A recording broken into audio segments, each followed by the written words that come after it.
All right, all right, all right. All right, all right, all right. The stream is beginning. Let's see who shows up. Let's get the diehards in the building.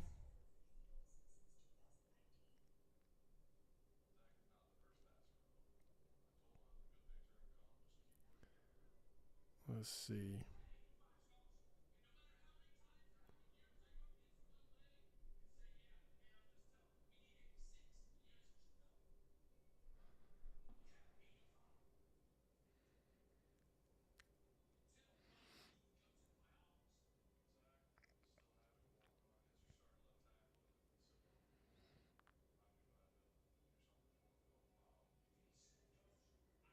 Get this up on Twitter.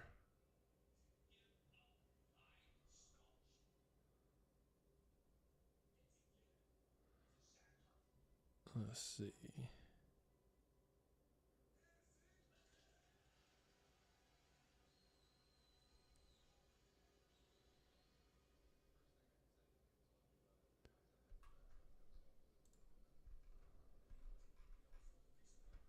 If you're in the room right now, let me know where you're from or where you're watching from, what you're watching. I got it on College Game Day right now. Let me get this up on my Twitter. If you're in the room right now, sorry, my screens are mixed up, so I'm only seeing, I see the chat, but I can't actually see who's in and who's not. That is if you can hear me.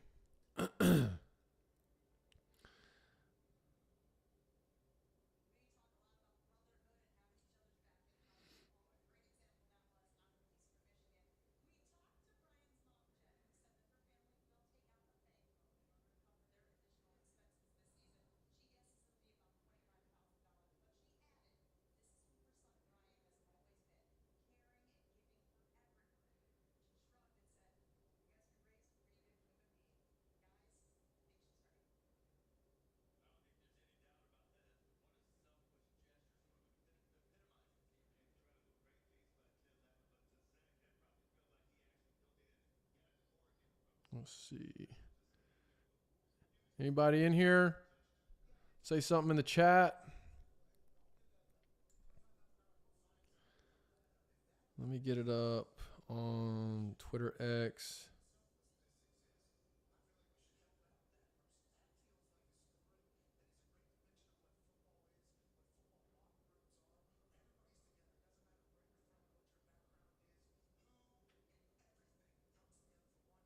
Hugo, what's going on? Zachary, what's up? Where are y'all watching from right now? And what games are you looking forward to today? Let me make sure this posted. I think we're good. So the AAC, I've noticed here on College Game Day, has already gotten some exposure as it pertains to the guy doing the picks was wearing the UTSA pullover, so I thought that was cool. We got the Pirates. All right, let's go. Blazers in the house. Let's go. ECU, Michigan, big house. How we feeling right now? How we feeling about this one? What's that pass defense looking like? Obviously, with Michigan, you got to be able to stop the run. I feel like ECU's defensive line, we'll see how they hold up. But that pass defense is what I'm curious to see what it looks like compared to last year. And then, of course, Mason Garcia debuting in the big house. Tulane, South Alabama, UTSA, Houston. Okay, Tulane, South Alabama, Hugo. So I feel like Tulane needs to cover on that game. Are you feeling? I think they're favored by 10.5 or something like that. So you're thinking that's probably going to be a closer game. And then UTSA Houston. I think UTSA Houston has a chance to be game of the week. I think the other game that's going to be good possibly is UNT Cal.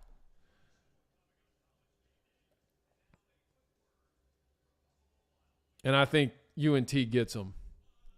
Then the Blazers took care of business Thursday night.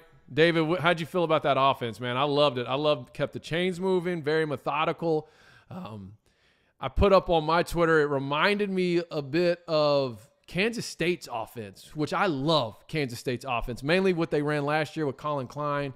Got a lot of different formations, a lot of different motions and things like that. But at the end of the day, they're going to run the ball. They're going to execute. They're going to be efficient. They're going to stay on schedule. What was the quarterback? 30-something for – he did not have very many incomplete passes. So they had a couple big plays. They took some shots, but we'll see how they continue to do that as the season plays on. We'll see if anybody hops in and joins us today. This is my first Saturday morning live stream, so it's a little off-brand for my channel. So I'm not real sure what to expect.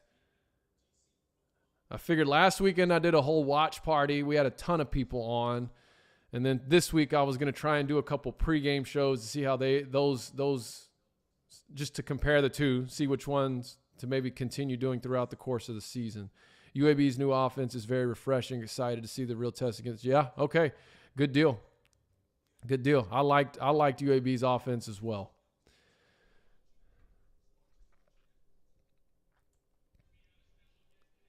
Is anybody watching game day right now? Did anybody see the dude rocking the UTSA pullover? I just think any kind of exposure for the conference like that, the better. And how are we feeling about losing SMU?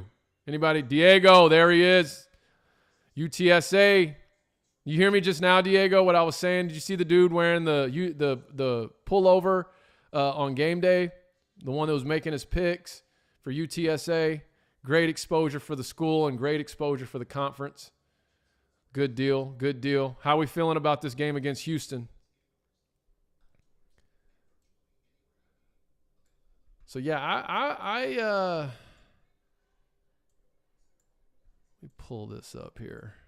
I'm going to revisit this from earlier this week. So, a couple things. I don't know how many of you watched the show earlier this week, but this was kind of my lineup. And if you're here and you're engaging in the chat, I'd be curious to know maybe what your picks are for this. My most likely two for today. I've got to pull off an upset. I think South Florida is going to upset Western Kentucky. I know some people have kind of come from my head on that one. Maybe I'm a little too high on USF. Maybe I'm a little too, hopeful for Golish in year one and what he's done with turning over that roster. I know he's got his work cut out for him. I don't think they're a contender or competitor this year for the conference, but man, I don't know. I think they come out, plus 11. I think they can pull off that upset, but I guess we'll see. I'm curious to see if Gary Bohannon starts at quarterback because I think he's kept the starting quarterback very close to the vest. But I spoke with Gary Bohannon at AAC Media Days. He seemed like it was a whole different team, a whole different culture already. He was pretty excited about what Golish has already come in and done. I got my most likely to go viral, Biff Poggi. I see the chat blowing up. I'm about to come to it here in just a second. I got Biff Poggi. I think he's going to somehow go viral today. Shocker, right? Covering the spread as the favorite. Oh, I was just talking about this. Tulane against South Alabama. I think Tulane's going to cover -6.5 on South Alabama. I think with the season they had last year, and yeah, I know a lot of people are picking them to repeat, but there is a lot of excitement around, a lot of buzz around UTSA, the newcomer. There's been a lot of buzz around SMU, and now everyone's talking about SMU because they're going to the ACC. And I just feel like Tulane could really make a statement with getting a convincing win, even if it's just covering the spread, even if it's 31-21 or 31-17, something like that. But South Alabama's got a good squad, so don't get me wrong. I'm not saying that that's just going to be some walk in the park. But I think that would be really good for Tulane to come in and start the season in convincing fashion. To cover the spread as the underdog, I don't know how much the line has moved since earlier this week, but I had it at UNT was +6.5. I think UNT wins this game today. I've been saying that. I think they get the upset victory over Cal at Datku Stadium. And here's some thoughts with that, though. If you're a UNT fan or if you're just a fan of the conference, I think UNT pulls it off. I think Eric Morris comes out. He doesn't hold anything back. He's a brilliant offensive mind. And like I said, I think Cal right now, okay, they got the news. They're going to the ACC. Good deal. It's been, you can't tell me they haven't been distracted, though, at least those underclassmen throughout this realignment process. But here's my thoughts with UNT right now, just trying to speak objectively. I think they get the win today. There's our guy on game day with the UTSA pullover on. Look at AAC, just getting all kinds of exposure. Anyways, I think what it's going to do, though, is it's going to elevate the expectation of the fan base. And UNT, I do believe, will probably hit a wall at some point this season, whether it's because of their depth, whether it's when it gets late in the season and, they get into the heart of conference play. I think they still have a good season. I think they're bowl eligible, all of that. Probably have the potential to win 8 or 9 games. But I just hope that if they were to win today, I just hope the expectation doesn't elevate so high that an 8 or 9 win season feels like a disappointment for UNT fans because of how high their expectations got after a sort of firework opening season win. I do think, as I've been saying, UNT is in great position to be a contender in the conference after they've had some time to let the resources and the revenue and the exposure sort of take root. But I'll leave it at that. That's my pick, though. That's my underdog to cover the spread. My most likely today to drop a 50 burger on somebody, I've got FAU. I think Tom Herman, Casey Thompson, they're no strangers to each other. They've got some firepower playing against Monmouth, who a season ago gave up 45 points or more 5 times. And, man, I think Herman's got this team ready. And like I said, man, this is comeback year. It's revenge season for quarterback Casey Thompson. So I think FAU is my most likely pick to drop 50. And then most likely to pitch a shutout, I've got Memphis, second season in their new defensive system. Simeon Blair, the former Razorback, is in there as a safety. They're going to have one of the best secondaries in the country. Ultimately, what's going to define their defense throughout the course of the season is their ability to stop the run. I think today, though, against is it Bethune-Cookman they're playing, who's had kind of a drama-filled offseason. I think that the most likely, if someone's going to pitch a shutout in all these conference games, I think this weekend, today, it's going to be Memphis. And then, of course, my game of the week is UTSA Houston. I think that's got the potential to be the college football game of the week. Obviously, the 3-overtime thriller a season ago. I think UTSA, they're coming in looking for revenge. I think more pressure is on Houston. I think Houston, the last thing they want to do in their first game as a Big 12 team is to lose to a team that basically just replaced them in their former conference, and to lose to a team that's considered G5, right? Last year, had UTSA won that game, it was still technically a G5 versus G5. Now, Houston, all this hype, they're Big 12, da-da-da-da. So the pressure's on them. And I think, man, this Roadrunner squad's ready to roll in town and take care of business. So, Jeff Traylor, do your thing. King of #Beast Texas. That's an East Texas legend. And now let me get to this chat. Tonka, what's going on? Ready for some college football? Going hard for UTSA today. Amen. All I can say is bye, Felicia, to SMU. I mean, for real. How accurate do you believe the AAC preseason ranking was? I'd need to go pull it up, to be honest with you, Zach. I think that this is going to be a struggle season for Navy. I think they're going to be way more competitive than what they were against Notre Dame, because, of course, they're not going to play Notre Dame on the schedule. But I think this is a year for Brian Newberry to kind of establish his culture, and that's kind of who I have possibly being there towards the bottom of the conference. I think Charlotte's going to be better than what they're projected to be, just simply from looking at the roster turnover and the type of players they brought in. I don't know that they're ready to go compete for the conference or anything like that, but I think they're not going to finish last. I think Tulane has the ingredients to repeat. I don't know. I mean, the big question mark right now with Tulane is they caught lightning in a bottle a season ago. They lost some very good playmakers on defense. They lost a couple on offense as well. Now, they didn't just get gutted. They've got their quarterback. They still have some playmakers on the offensive side and the defensive side. Like I said, they've got what they need to repeat and make a run. We'll just see, because a lot of times you look at on paper what they did a season ago and you think, can someone duplicate that? And that's where I say, like today, I think it'd be good for them to come out and get a win in convincing fashion to start the season off the right way. I also think Memphis is going to have something to say about it. I do believe that Memphis has the offensive firepower to win the conference. I think they're going to have one of the best pass defenses maybe in the country. Will they be able to stop the run? What does that look like?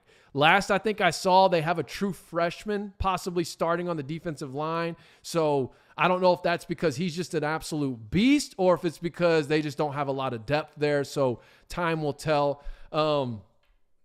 Given the news yesterday, I don't want to see this because I don't think it would be a good look for the conference, but I do think SMU is a contender. But we'll see. I mean, maybe this news could either spark the momentum to go on a run, or we could just see the same old SMU that we've seen, the last few seasons, which hasn't been a bad team, but it hasn't exactly been a contender, except maybe there was one of those years there with Sonny Dykes where they were in the hunt. I like UTSA, obviously. I think UTSA is built very similar to what UCF was when they joined the conference in the inaugural year, I think in 2013, when UCF ran the table, went to the Fiesta Bowl. I think UTSA is a very senior-heavy laden team at some key positions, I should say. They've got an excellent recruiting class come in. Jeff Traylor's been there for a few seasons now. He's got his culture established. All the pieces are in place for them to sort of have a seamless transition into the American Conference. So I don't know that I disagree, because I think I just listed the four that I just said were the four that were picked in preseason. I just don't know if I would put them in that order. Man, I think FAU is a dark horse as well. Tom Herman, take his time at Houston. Took over a program that I think had gone either 5-7 or 4-8. And what were they? They went 5-7 2 of the 3 years before joining the conference, and then I think they went 5-7 and 14. I don't have it in front of me, but I think when he took over year one, they go on a run. I feel like what he's taking over at FAU, especially with quarterback Casey Thompson, it's somewhat similar to what Houston looked like when he took them over. He's a very calculated coach. He's not going to go just take a job where he doesn't feel like he can win immediately. Even at Texas, I mean, he won at Texas. He just didn't meet the expectation at Texas. So I think FAU is certainly, not saying they will, but I think they could be considered a dark horse. And then my other team that I think is going to be better than what people are expecting is Temple. Not saying they're going to go make a run. I think Temple and or Tulsa. What I've been saying all offseason really is, if there's a team in the AAC that can go on a run, have a 1 year turnaround like Tulane did last year, right? At this point last year, we weren't talking about Tulane as a 12-2 Cotton Bowl champion. Okay, they were coming off a 2-10 season, and then they went on a run. I think if anyone's built to be able to maybe do that, it's Tulsa or Temple. Not saying they will, but I think Temple, particularly at the quarterback position, and I was saying that about Tulsa at the quarterback position with Braylon Braxton, but he got hurt, I think, in the first or second series the other night. The backup comes in and was lights out, and that offense took off. So I don't know what to think now about Tulsa. And I don't know what's going on with their quarterback situation, but Temple, I definitely think, is going to have a bounce back year. Sorry. That was probably a much longer response to that, Zachary, than what you were asking. Diego, absolutely love the show, bro. Thanks for coming on. Let's go. Houston, UTSA will come down to week one execution. Totally agree. And who plays the cleanest in week one? That's sometimes what those close games in week one come down to, is who's the most disciplined team. Teams are excited, they're jittery, they're antsy. Can they hold their water, at the line of scrimmage and not have mental errors where you're essentially beating yourself throughout the course of the game. And that's why I like UTSA, man. I mean, they've got those, senior leadership on both sides of the ball. Jeff Traylor in year 4. Hugo, I liked SMU as a brand, but I think we could replace them with someone like Army and not hurt too bad. Their exit money will be nice too. Totally agree. And that's kind of what I've been saying. You know, Oresco is in a very good position now to negotiate a very high exit fee. Now, I'm not saying it's going to be astronomical, because you also have to look at the precedent that's already been set with the $17 and $18 million exit fees, early exit fees. But I don't think it's crazy to think you couldn't get 20 to 25 million out of SMU, especially with what they've already shown they're willing to do to get in. Rob B, I think North Texas is going to upset Cal. I'm with you 100%. That's what I was saying. I think they do, but I also think after they get this upset, which I believe it's going to happen, Eric Morris is going to start his era at UNT off with a bang. I still think to keep the expectations tempered, and not for like a down year, but to understand that an 8 or 9 win season is still a phenomenal year in year one of the Eric Morris era. But I know sometimes when you get an early win like that, it has the potential to skyrocket the expectation of the fan base. And then what ends up being a good season sometimes feels like a disappointment because of sort of that early season excitement that you had. Hugo, I got UNT as well. Good deal. Army is growing on me. No conference can top one that has the literal Army and Navy. Exactly. We will take things over if need be. And that's what's interesting. So I love Army-Navy being in the conference. You've got one of the most historical rivalries in conference. Now, will they have to structure it in a way where maybe it's not considered a conference game since they play it the week after championship weekend? Maybe. But from my vantage point, that doesn't matter because it's two conference teams playing each other. And it's like that rivalry is in the conference. And what better conference for that rivalry to be in than the American Athletic Conference? Excuse me, had a hiccup there. Army is growing on me. Diego, I'll be rooting for UNT today. Only time. Hey, I got you, man. Support the conference, baby. Support the conference. Plus, adding Army makes one of the most notable games in the season an AAC game. Okay, thank you, Hugo. I guess I should have read that before I just went on that tangent I just said. Good call. Diego, as a UTSA guy, I'm pulling for UNT. I will be in DFW for the Birds versus Mean Green on November 4th. Come on, let's do it. That's going to be a game right there. I'm looking forward to that one. I have UNT and UTSA winning today. Let's get it. My old stomping grounds, DFW. I'm up here in NYC now, so I'll be down UTSA at Temple. Oh, nice. UTSA at Temple October 7th. Jeff Traylor is our king. He's the king of East Texas. I know that much. Hashtag Beast Texas. I am concerned about the Temple game up here in my area in Philly. I know that's one that could creep up, especially if Temple has some momentum behind them. I agree with FAU. They have some talent that is overlooked. Yep, and they just need someone to come in and put it together.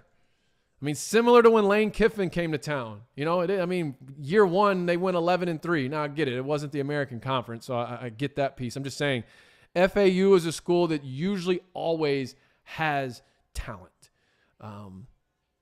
It's just, how are they piecing it together? And I think Herman, I really feel like one of the key transfers he got was that Casey Thompson because there's familiarity there. There's not much of a learning curve.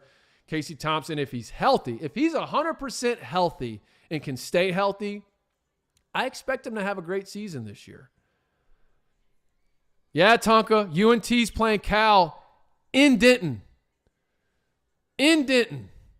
Oh, North Texas is going to smack. Pack 4 biblical word from Mule. That's awesome. All right, let's see. What do we got over here? Oh, okay, game day. We've got, so is that South Carolina? I got that here over on my second screen. Do I got any ECU on the chat right now? Any ECU Pirates? How are we feeling about the big house? How are we feeling? That defensive line can hold up against the O-line? What's the pass defense looking like? Can we keep the offense off the field? Mason Garcia debuting at the big house. Why not? Why not? Bring some of that App State energy. You know what, MA? La Tech beating SMU. I don't know anything about Louisiana Tech this year, but that would be interesting. Fan of Sunbelt team here, but I hope the AAC can take down some P5s today. Go Apps. App State. Oh, welcome, Zachary. Welcome. App State. Love your program. Much respect to your team, to your conference. Glad you're joining us this morning. I don't often root for La Tech, but I'll make an exception. Yeah, man, that's interesting. Well, let's talk about that for a second, this SMU thing. You know, I put the episode out yesterday where I kind of shared some different thoughts, and I was trying to stay objective. And, you know, some of my feelings towards this about SMU, you know, I feel like the seat that I'm in, sometimes I can run the risk of just sounding like the bitter, salty, you know, talking head or whatever. But man, the more I think about this and look at it, like, I do not think this is going to be what SMU thinks it's going to be. Like, particularly their fan base. I mean, there is like a riot right now of them being back. You know, now they're in the ACC. So I understand this side of it. If getting that Power 5 affiliation is what these boosters needed to start investing, taking interest, the university investing into the program like they did in the 80s, okay, I guess time will tell. We ought to start seeing them skyrocket up the recruiting rankings. But I'm also looking at like the landscape and what they're joining. And I'm like, man, are we so sure this won't just be a deal where they go into being a middle of the road to a bottom tier ACC team, which I kind of did a study before where that linear exposure for that bottom tier to middle of the road ACC teams is very comparable to the top tier AAC exposure, which is what I feel like SMU was progressing into with this next wave of realignment, was being in kind of that top tier of the conference. But whatever. I mean, I'm happy for them. This is what they want. I still think SMU has a brand, personally. I still think they have a national brand, and I know people disagree with me on that, and that's fine, but I am biased a little bit. I'm in my heart of hearts, I'm a Southwest Conference guy. I always want Southwest Conference teams to do well, except two. There's two that I could care less if they win another game or not. Okay. But the rest of them, I tend to, you know, root for their success. But yeah, man, I don't know. I don't think this move to the ACC is going to be what the fan base is thinking it's going to be personally, but we'll see. And then I also saw the report about, oh yeah, they're giving up 9 years of revenue, but they're still going to get this payout and this payout and that payout, which is true. But that's also assuming that the ACC is going to evenly distribute that stuff. I mean, the whole fuss right now from Clemson and Florida State and Miami and North Carolina or whoever is money. So you're telling me if Clemson gets in the CFP, they're going to be okay with that revenue share or whatever that unit is going to, you know, being spread out evenly. So anyways, let me see what the chat's saying. Okay, I didn't miss much. Good deal. ECU versus App State, best game of the season. I like that. Zachary, as an App State fan, would you ever want to? Oh, there you go. Yeah, Zachary, I'd be curious to know, as an App State guy, I mean, what would your thoughts be on joining the American? Andre, do we think UNT UTSA will be the best AAC rivalry in 2 to 3 years, or will another matchup, ECU Charlotte, Memphis UAB, come to mind, take the title? You know what, Andre? What I think would be the best case scenario is if you had all of those become like quality rivalries. And then honestly, the one that would be great to take the cake over all of it is Army-Navy. Just having that in there as well as just that historical sort of pillar in the conference as well. Isn't going to Magic start winning Texas recruits? Yeah, Renee, I agree. They will still battle the Texas SEC teams, OU, and 4 Big 12 Texas teams. Yep, SMU is way behind the curve. That's what I'm saying. Like, that's where, and again, I don't want to, I get it. When I start going on these tangents, people call me Homer, they call me biased, they say whatever. But I really feel like it is a fair take to say, if SMU would just stay put and get that same wave of support that suddenly is coming out of the woodworks, they could become the premier team in the American, have a seat at the table still as far as competing for a place in the college football playoff. And like, I mean, yeah, I get it. You may not still get recruits you think you're getting ready to get by being in the ACC, but to your point, Renee, there's no guarantee that they're going to start getting those guys just because they're in the ACC. UTSA Tulane would be an excellent rivalry. Yeah, San Antonio, New Orleans. That's a great point, MA. I like that. I like that a lot. Diego, depends on if both schools can have continuity in the wins department. Yep. UTSA is my team, but at 13 years old, let's see how long Traylor sticks around. I have a feeling he is a Texas homer. Well, here's some thoughts on Jeff Traylor, right? You know, I think anyone who's a Texas high school football coach who rises through the ranks as he has, obviously you look at that Longhorn job and go, man, I went from doing laundry and yada, yada, yada in my early days as an assistant high school coach. So now I'm at the top of the top. However, I feel like he's so rooted in East Texas. Not that, don't misunderstand what I'm saying. If that Texas job were to come open, don't get me wrong. I think he certainly would be all over it. But I don't know, man. I feel like he's pretty committed and rooted at UTSA if UTSA can continue to double down on their investments. But what's nice, though, is he's setting a footprint, or he's setting, I should say, a blueprint for if he does leave, now you know, okay, this is what we need to bring in to replace. Memphis did the same thing. In fact, we were talking about this on the Thursday night stream. Memphis has kind of gotten away from that with Ryan Silverfield. It's like they had this blueprint of, okay, let's get the young, hot offensive mind, let them have their successful seasons, know they're going to go somewhere else, and then let's replace them with another one.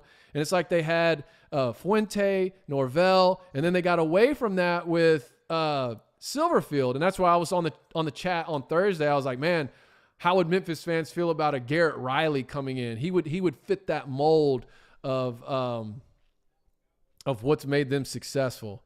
What do they got over here? Deion Sanders over here on College Game Day. Just for kicks, what's anybody think about this TCU Colorado Coach Prime's debut? I'll definitely have that one on one of my screens. All right, let me get to the chat here.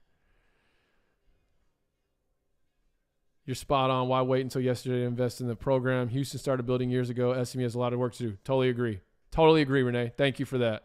Hugo, Memphis versus UAB is going to be awesome. The battle for the bones. UAB is reviving the tradition this year of having a barbecue competition at the game, and the winner will get a prize of $2,000. That's pretty sweet. I'd love to see that rivalry start to pick up some steam. Names on the stack of ribs. Yeah. I meant state of Texas homer. Oh, I got you, Diego. My bad. Yeah, and I would say A&M is probably even more likely just because it's out there East Texas. And I think Traylor played at SFA, I think, back in the day. You're right, coaches, you just never know. I can't see Traylor doing a Fickle and going out of state. His recruiting touches. Totally agree. Yeah, I definitely do not see Traylor leaving the state. Though he was an ace recruiter at Arkansas, even though it was the Chad Morris era, which most Arkansas fans would be okay with never discussing ever again. But he recruited really well as an assistant at Arkansas. Agreed. Traylor's already turned down an offer from Texas Tech. Yep. He held it down at Gilmer. Yep. Yeah. MA. That's kind of my thoughts too. But like I said, with coaches, you never know. Diego, TCU is going to crush Colorado. Zach Osborne, hey guys, I really like App's current home. 7 of App's 8 conference games every year are played in. Oh, okay. Well, I mean, that's fair.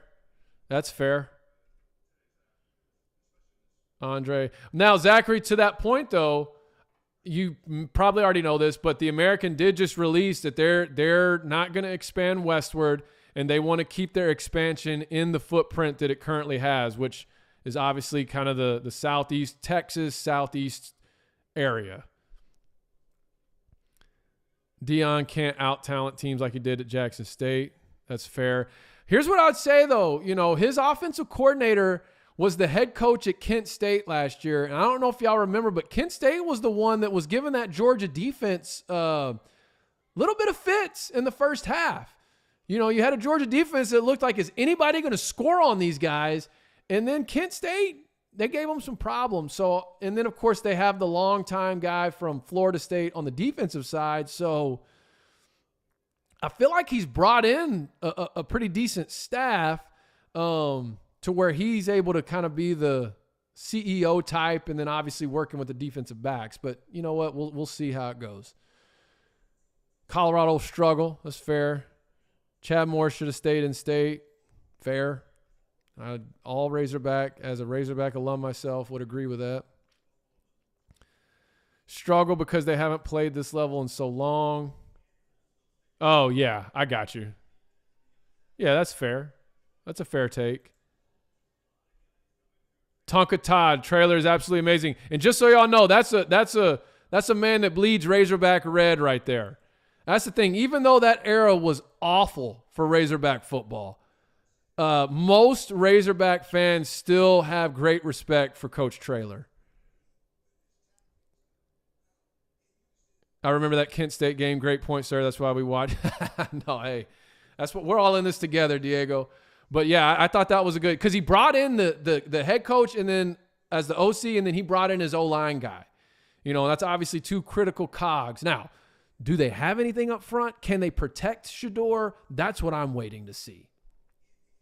And yeah, TCU lost a lot, but they brought in, I mean, they pretty much brought in, you know, all the Alabama transfers. So I'd like to think they reloaded. Purple Toads cover. I think that's a fair take.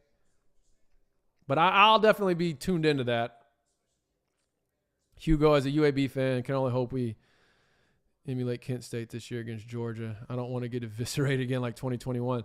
Yeah, I mean, that's a tough one. That's a tough one because there's definitely going to have to get creative.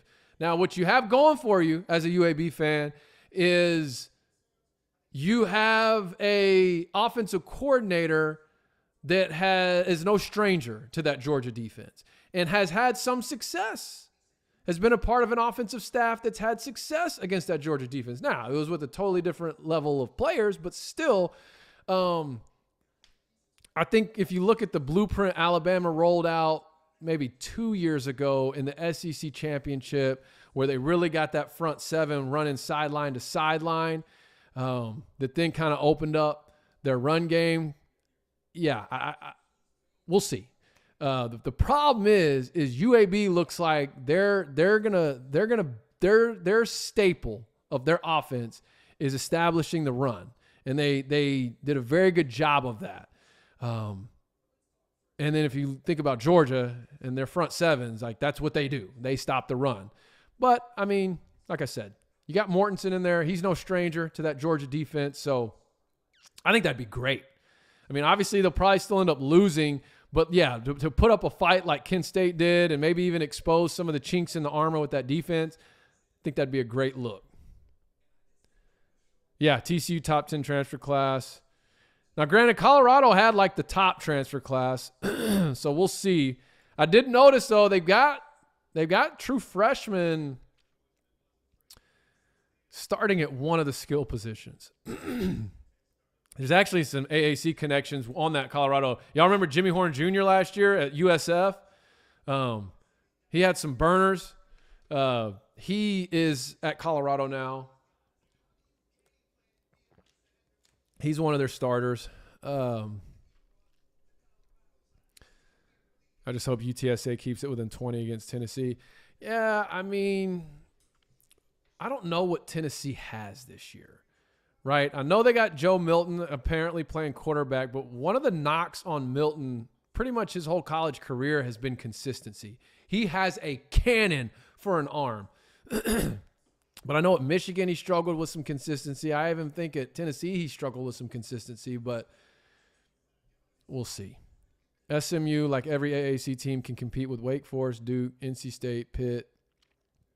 Pick an ACC team. So since this is truth, why not just go ahead and make AAC a power conference?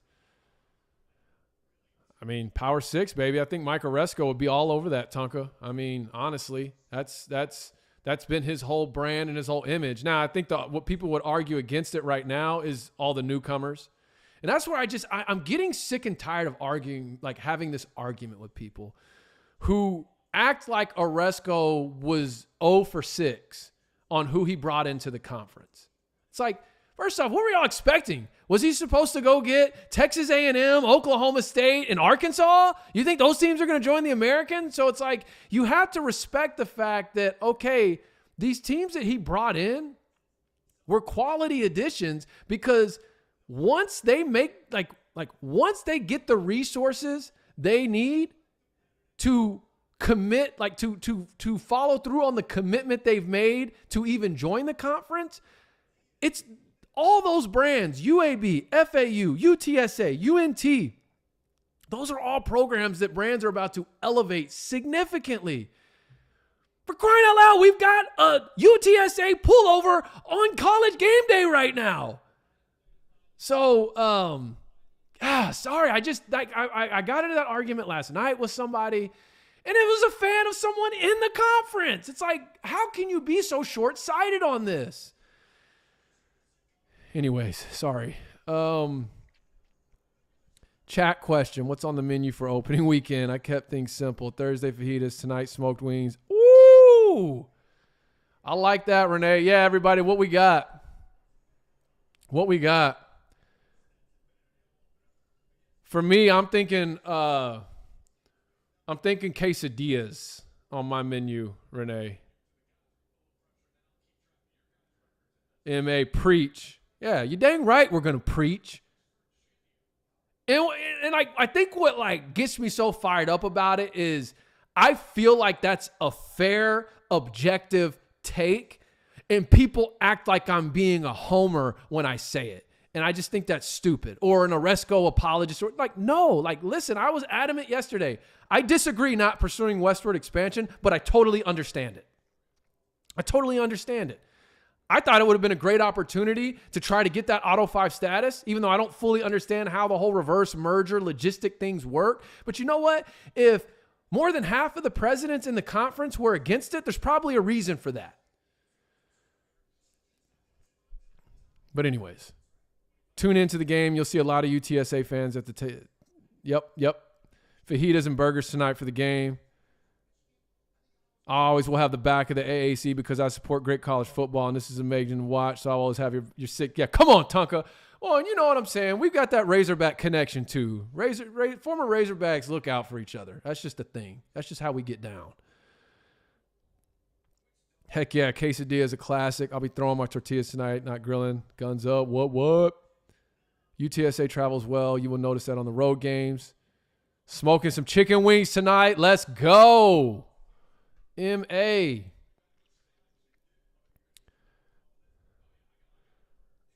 All right, where are we at? We are 10:13. Yeah, so let's see. I thought I had an ECU person on the chat. Andre, oh yeah, no doubt. No doubt. In fact, I'm waiting for them to send out, the info for the Hoops Media Days. But man, I'm really excited about this year's basketball lineup with, obviously Memphis, and I think Penny Hardaway finally having, some senior leadership to go with a lot of the younger guys that he brings in. Bringing in, of course, FAU, who pretty much returns everybody from that Final Four run. You've got UAB and North Texas, who have had some great years in recent history in the Conference USA. Wichita State, of course. How are things looking for Wichita State? Obviously, since Coach Marshall that whole situation, where is that going? Because obviously I've always loved watching Wichita State basketball. So anyways, yeah, I'm very excited about this upcoming basketball season. And yes, I will certainly be making that a part of the show. I mean, basically this is going to be a Monday through Friday year-round show. As far as the College Game Time podcast will be. These live streams, I'm figuring out as we go, right? Am I going to do them? Am I going to do another watch party? Is it going to be a pregame show? Is it going to be a Q&A? I kind of will just figure out the live stream stuff week to week. But, the College Game Time podcast, Monday through Friday, in or out of season. If you haven't liked this video, by the way, please like it. Also, while we're all here, I'm going to make a request. While we're all here, if you have an iPhone or you have Apple Pod, would you be willing to pull up Apple Pod, pull up the College Game Time podcast, and give it a 5-star review?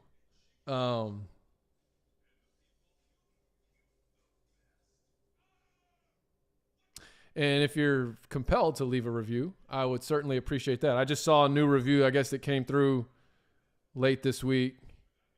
That's awesome.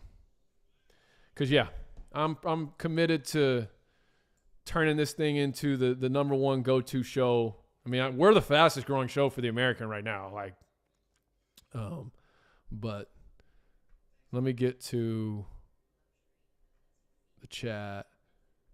Let's not talk about UTSA basketball, please. Hey, we'll just do football talk for UTSA even during basketball season.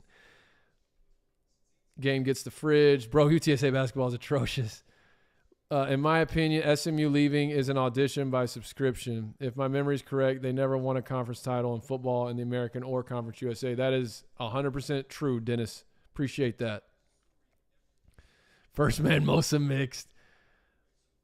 Oh, the College Game Time podcast. College Game Time podcast. It's on Kenneth.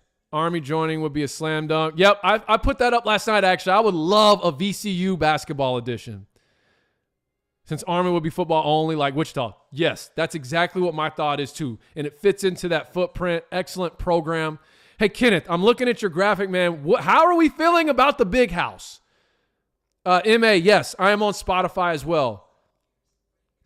But Kenneth, put something in the chat. Let me know, how are we feeling right now? What are the vibes? The defensive line against that offensive line in that run game. What's the pass defense looking like for the Pirates? That's going to probably be on my featured screen during the 11 a.m. slate. Yeah, MA, I am College Game Time podcast. And here's the thing, guys, it's all American Athletic right now, but I'm not opposed to expanding this into like even more of that G5 footprint. I know like we had an App State fan on here. We'll just see how this thing goes. We'll talk about realignment and expansion for the podcast another time, but I'm just saying, like, I really enjoy this aspect and have enjoyed the interactions with the fans and things of that nature. I am sad, Oregon State, that they're not going to be a part of it because I've enjoyed interacting with their fans, but that's just part of it. Kenneth, where'd you go, man? Give me something. Give me something on this Michigan ECU. Here we go. ECU is not afraid. Well coached. It will be closer than expected. Michigan isn't used to opening with an AAC school. Pirate Nation is positive. Let's go. That's what I like to hear. That's what I needed. Because I feel like I've got some positive energy right now for this game. And I just need to know that I'm not out here on an island. I agree, man. What about Mason Garcia? I like big-bodied quarterbacks that can make plays with their legs. Yeah, we'll see. All right, where are we at? 10:20. We'll probably hang out for 10, 15 more so everybody can go get settled. Hey, Tonka, thank you. Following the podcast and trying to figure out how to give it a... You should just be able to do this. I'm going to do a little demonstration. Once you're, oh, no, I didn't mean to start it. Once you're on the show, if you just scroll all the way down, I think if you just click like that, that gives you, that does it, I think. And then right there is where it says write a review. If you click that, it'll let you write a review. Dennis, it's on there actually. It's on Amazon Music. I'm glad I brought this up. I didn't realize there was, so Amazon Music, College GameTime podcast. So if you're a listener on Amazon Music, I know I'm sorry if that looks blurry, but it is there, Dennis. Thank you for asking. Yeah, so Hugo, to that point, I saw ECU at the Birmingham where they got destroyed, or where they destroyed Coastal. Sorry, I think they got something building. ECU has been knocking on the door these last couple years, and with the Coach Houston this era, I mean, he's really built the program. He's established his culture. They've lost a lot, but I feel like what they have is a team that could be in the hunt for the conference, come late November, mid-November, late November. But I do think it's going to depend on Mason. Mason played behind it, right? A few years, played a few games when he was injured, and he has a good running game to help him. Totally agree. Got it. Thanks. No problem, Dennis. Appreciate you asking. Yeah. That's good stuff. Yeah, so I'm looking. I got my 11 slate. And, hey, I'll say this, guys. I'm just being honest. So I had UAB on one screen Thursday night, and I had Tulsa on the other one. The ESPN Plus game production looks a lot better than what I can recall in recent years. Like it looked really good on Thursday night. So hopefully as the season progresses, teams will start filling out their stadiums even more. And somebody tried to make this argument last night to me. They said, oh, yeah, that packed house the other night in Birmingham shows that was a good addition. And I was like, well, hold on. Because if you go look at the UCF Akron game in 2013, which was UCF's first ever game in the American Conference, nobody was at that game either. And that team won the conference and the Fiesta Bowl that year. So, miss me with that. All right. Let me pull up it's funny for these live streams. I usually have a few notes and talking points to go through, and then most of it's just interaction. But there was one other thing I felt like I was going to talk about. No, talked about that. Yep. Andre, no. Andre says, am I crazy for thinking USF can upset WKU today? I think Golish will have the offense firing on all cylinders.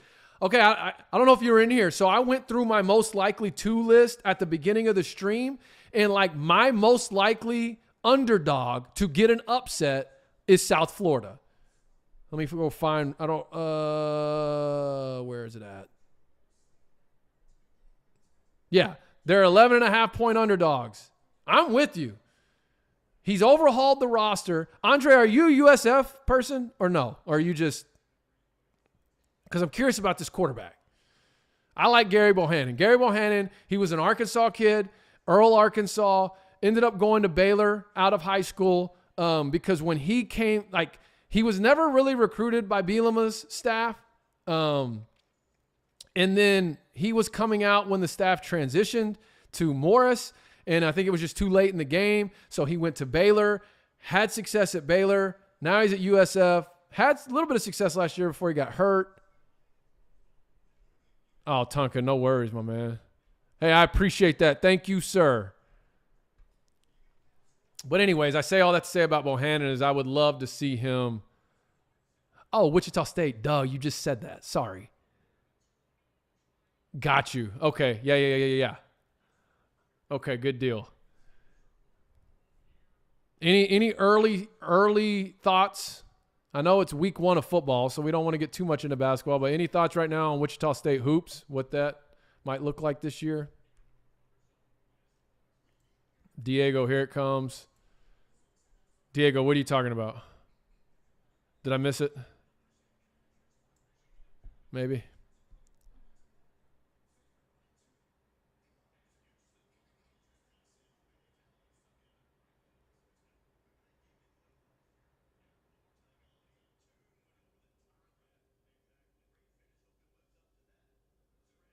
Somebody just asked me, what do I think of South Alabama as an expansion candidate?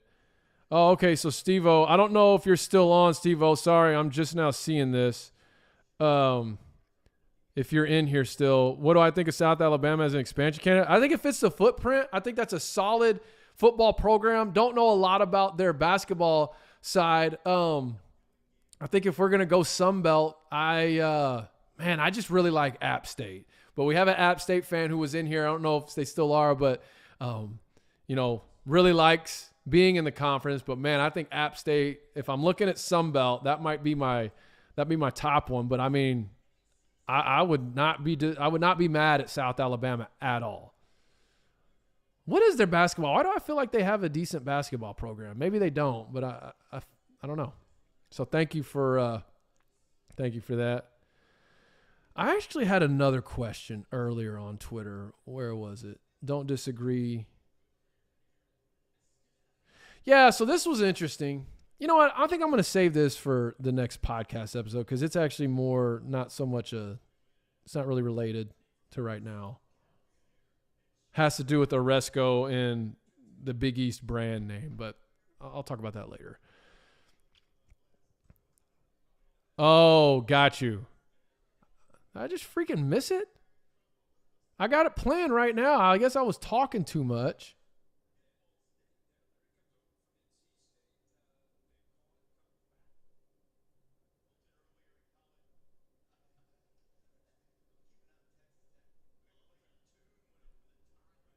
Oh, I got you. Stanford Steve. ESPN. All right, Wichita Hoops summary. This year might be a little rough in the non-conference, but Paul Mills will have this team humming by February. That dude can flat out coach. Big things coming. That's right. Paul Mills, that's ORU, former Baylor assistant, correct? Here's what's funny about Paul Mills. He played for a legendary high school basketball coach named Walt Kaiser. Hold on. Let me make sure before I go on this whole tangent that some of you aren't going to probably care about, but it'll be an interesting tidbit. Yeah. Oh, yeah. Totally agree with you, Andre. Y'all hit the money. I wasn't even thinking about that. I don't know how I in my brain, but yeah. So Paul Mills played for a legendary high school basketball coach in, I think, the Houston area named Walt Kaiser. Walt Kaiser, I don't know where he's at now, but this was like 20 years ago. So I'd have to look and see if he's since passed. But Walt Kaiser used to train me, do skills training with me when I was in high school. So there's a little random tidbit of information for Paul Mills. But yeah, that dude's a stud. As an ECU, we would love App State and Southern Miss in the conference. Big traditional rivals for decades with the Pirates. Yeah, I agree. I like that. App State. Southern Miss, yeah. There's probably plenty others that would be above them on my list, but I could see the argument for it. I'd take South. They've been trending up in football and have been one of the best teams in the Sun Belt in basketball. That's what I thought. Yeah, see, that's what I'm thinking. If I remember correctly, too. I need to look it up, though. Would be a good game for UAB, too. Yeah, it keeps that footprint. I think I missed the pick, by the way, Diego, going back to that.